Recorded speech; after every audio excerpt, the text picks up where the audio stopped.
Hello， 大家好，我是议员。今天我们来看一些比较特别的报告啊。那相信各位看到标题也知道我要讲什么东西了。没错，就是秦始皇来搭配骑兵统帅使用。那其实在之前我就有做过好几个影片讲我是骑兵玩家，但是我分享这些影片去国服的时候，就有不少的国服观众就跟我讲，你身为全骑兵的玩家，你居然没有去培养秦始皇。但是我心想说，秦始皇跟骑兵统帅有什么关系？他们就跟我说可以用秦始皇来搭配司机，那是不是需要搭配密室来使用？其实是不需要的，因为你可以看到秦始皇如果他不是使用工兵的情况下呢，他只是减少工兵行军速度 20%， 减少 30%， 工兵生命值减少 20%。 除了这些部分会消失之外，其余的部分其实都会保留的，不管是他的主动技能，他这个基础攻击会变成技能伤害的攻击也好，夺取对方的怒气，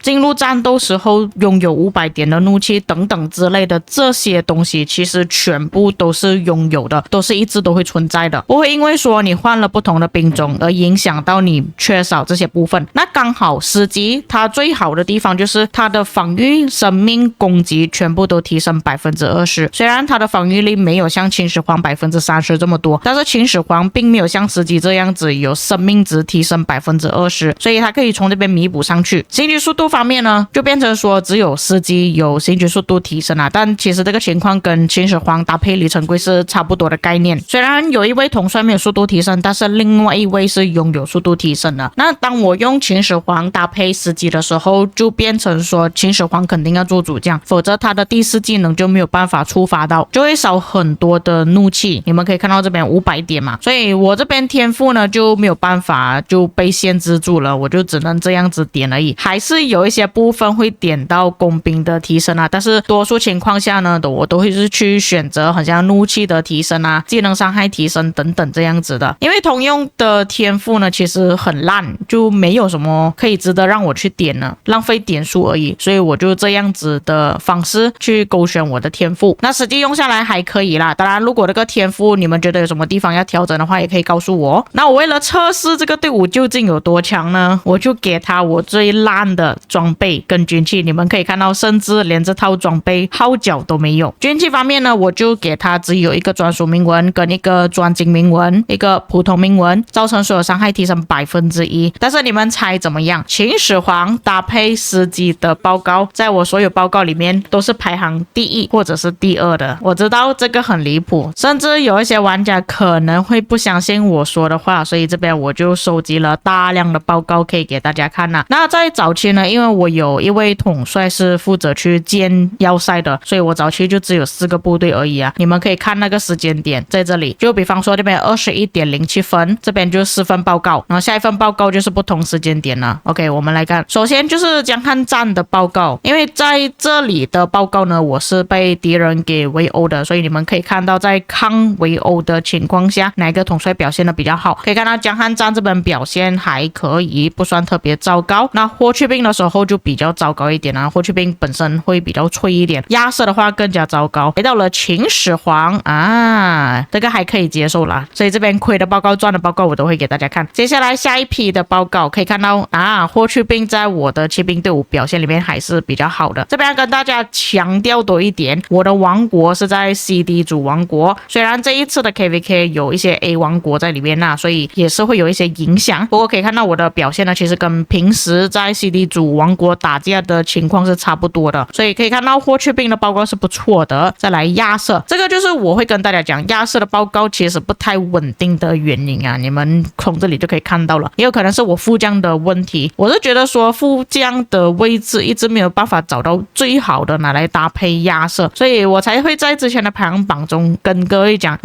亚瑟的报告不太稳定啊，我有点想把亚瑟给移下去那个位置，就是他的排行榜不要排得这么高。接下下来到了秦始皇啊，谁说秦始皇不可以用的？那我们可以看到这边的部队争议呢，是完全只有骑兵提升的，我是没有工兵提升的。就算有工兵提升，也是秦始皇本身自己的工兵提升，然后是没有穿戴任何的饰品，依旧是骑兵，依旧还是工兵的。因为我分享这个报告给其他主播看的时候，他们以为说我用了饰品，所以才会这样子搭配，但是是没有的啊。但是我觉得如果是有饰品的情况下，把司机转换成工兵，可能表现会更加好也说不定。所以可以看到，在没有密室的情况下，其实表现都已经很不错了。最后一个报告就是江汉战了，其实表现跟霍去病差不多，但是你们可以做比较啦，就是这4份报告里面呢，其实秦始皇的报告是最好的，你们有发现到吗？接下来下一批的报告可以看到亚瑟时常会被针对了，他被针对之后报告就没有这么好，然后秦始皇的报告依旧还是不错的，再来霍去病的报告还是可以使用，亚瑟的报告这个应该是我重新派过部队啊，因为亚瑟前面应该是阵亡的太快了，我回去换了部队再回来出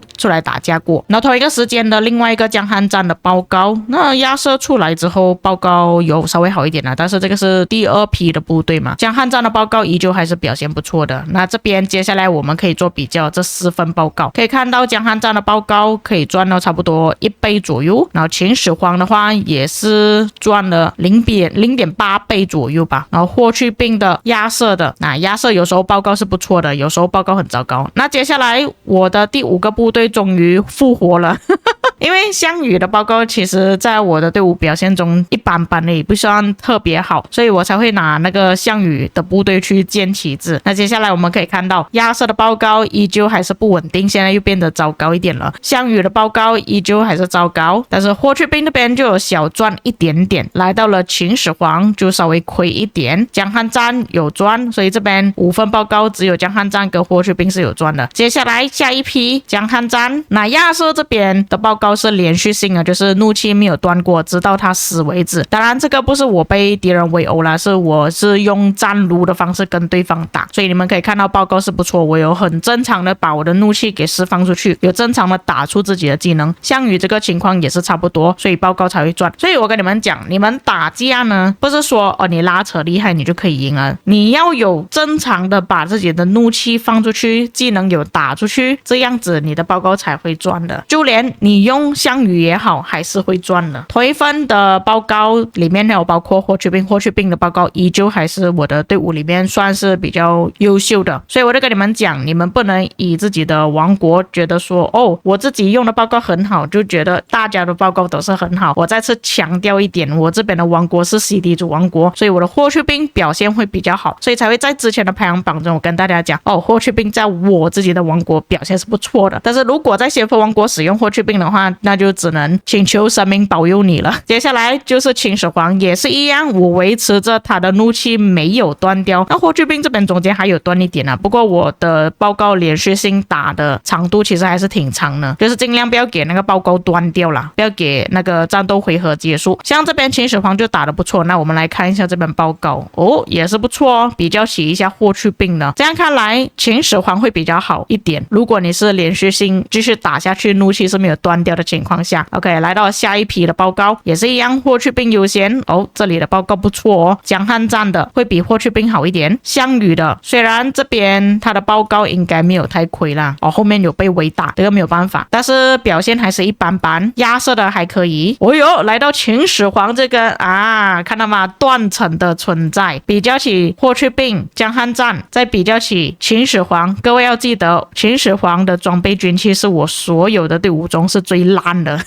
接下来下一批的报告，亚瑟这个应该是被敌人打的时候吧，亚瑟的报告是不好的，江汉战的也不好，项羽的也不好，那霍去病的还有赚1倍。来到了秦始皇差不多要赚1倍多一点点了，是比起霍去病还要好的。接下来下一批的报告可以看到这个报告也是连续性但是到后期的时候就被敌人给围攻了，那个血量就掉得很快。那我们来看一下，如果是前期打的正常，后面被敌人给围回攻的话会变成怎样。报告还是不错的，还是有赚的。江汉战的部分呢，其实就小赚一点点了，没有赚特别多，不过也是一样的情况，就是后面被敌人打，不过还可以接受了。项羽的话，只要一被敌人打就变成这样子。再来霍去病也是一样的情况，正常打架，然后后面被敌人打，所以看一下那个报告也是有赚的，所以表现其实还算不错啦。亚瑟的话还可以接受啊，勉强1-1，不过小亏一点点。接下来下一批的报告也是秦始皇，但是报告也是连续性的，只是它那个血量掉的有点快。我们来看一下，报告小亏一点，可以当做1-1啦。如果你不太爱计较的话，项羽的话就会比较糟糕一点，霍去病稍微糟糕一点，然后江汉战的话应该还比较 OK 一点，主要是看你的部队有没有被激活啊，因为有时候江汉战它可以活到比较长的时间，因为它有回血的效果，可能它活得久一点，后面你的队友来帮忙你的时候，就变成说原本他前面报告可能是比较糟糕，后面又救回来了。那也是一样，可以看到我的报告是连续性的，就是尽量不要给它断了，怒气要正常提升，要正常的去释放技能，你的报告才会好。各位要记得，同一批的报告就包括亚瑟的话也是表现一般般，尽管他的报告是连续性的，整份报告没有断过的，但是表现依旧是不太好，因为被敌人打。下一批的报告就包括项羽被针对，所以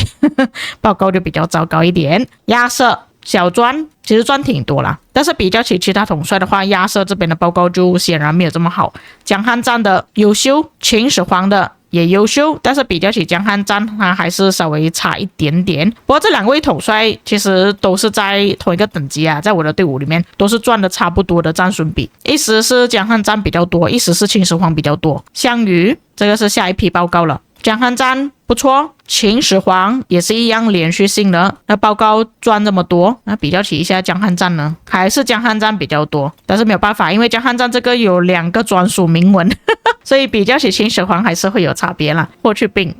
依旧还是表现的比亚瑟更好。然后这边是下一批的报告，这边你们可以自己做对比，这边就打的时间没有这么久啦，所以赚到的战损比没有比起前面分享的那几份报告还要更多，但是你们可以看到打的时间比较短的情况下，秦始皇赚到的击杀比例是比较多一点的。但是我发现到一个问题啦，就是因为我是用全部都是骑兵啊，因为秦始皇他的行军速度已经是被移除掉了，因为我选择的并不是工兵，所以就有很明显的感受到，当我的部队要跑远路的时候，秦始皇那个部队是最慢的，就有这个问题存在啦。但如果你是说正面站着面对面打的话，其实秦始皇表现还是很不错的，你们可以看我今天分享的报告就知道了。那在我直播使用秦始皇搭配司机的时候，也是有不少的观众跟我讲，其实除了秦始皇搭配司机之外，也可以用秦始皇拿去搭配大 CP，其实出来的表现也是不错的哇！你们可以看到这份报告是挺赚的。所以如果你跟我一样，你是只有骑兵的统帅，又或者是你是完全没有使用工兵的话，其实你还是一样可以去培养一个秦始皇，然后搭配一些旧的技能伤害统帅来使用。像司机是挺不错的，你们可以选择司机啊。刚刚我也是解释了它的原理，为什么拿来搭配司机，而不是拿去搭配霍去病或者是其他统帅。如果拿来搭配霍去病的话，会比较糟糕一点，就变成说他们那个3维提升就很低。那除了秦始皇搭配司机之外呢，其实还有另外一个选择，就是用秦始皇搭配阿卡琉斯，但是这个搭配组合呢，只能在特洛伊战歌中使用。因为在特洛伊战歌的时候，如果你们阿卡琉斯放副将，并且是有佩戴他的专属密室的话，其实可以把他的连击伤害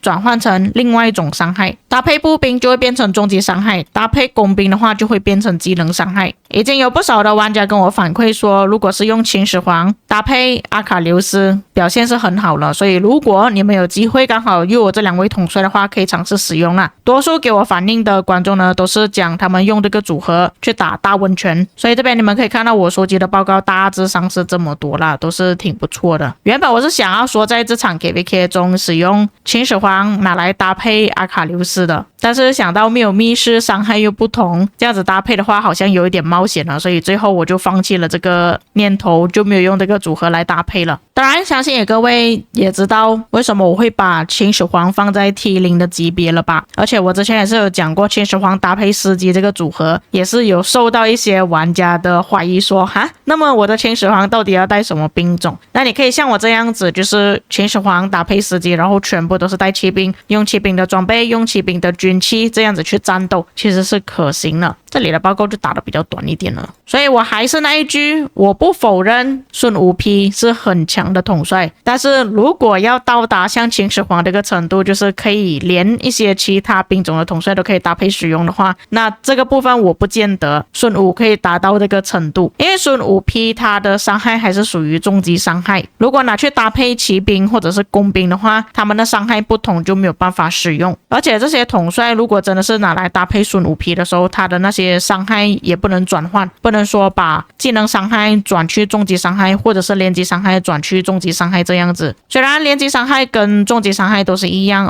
有一些什么基础攻击的提升啊、增益之类的也可以触发，但是搭配在一起，毕竟不是同一种伤害。如果你的统帅技能中有一些提升的话，都是没有办法两边同时提升的，会有这种麻烦。但是秦始皇不同啦，因为在骑兵跟步兵中呢，还是有不少统帅是拥有技能伤害的，尤其像司机这样子的统帅是非常少的。而且我说实话，除了秦始皇搭配司机之外呢，我还有看过之前我的观众有分享过，他用秦始皇出去打架，但是他的秦始皇忘记穿装备了，但报告打出来依旧还是有赚的，接近1:1，不过还是稍微赚一点点的，这个就是秦始皇厉害的地方。甚至还有看过一些玩家更加夸张啊，他们是用神射手拿来搭配秦始皇，这个是更加离谱的存在。那么我收集的报告是差不多到这里啦，各位也是看了蛮长一段的报告的，你们觉得这个搭配可不可行呢？你们会不会想要用这个搭配组合去尝试呢？因为我相信多数玩家手头上应该司机跟秦始皇都有吧，所以你们可以自己尝试一下这个搭配啊。秦始皇搭配神射手，你们可以看到多么离谱，甚至秦始皇不是主将的情况下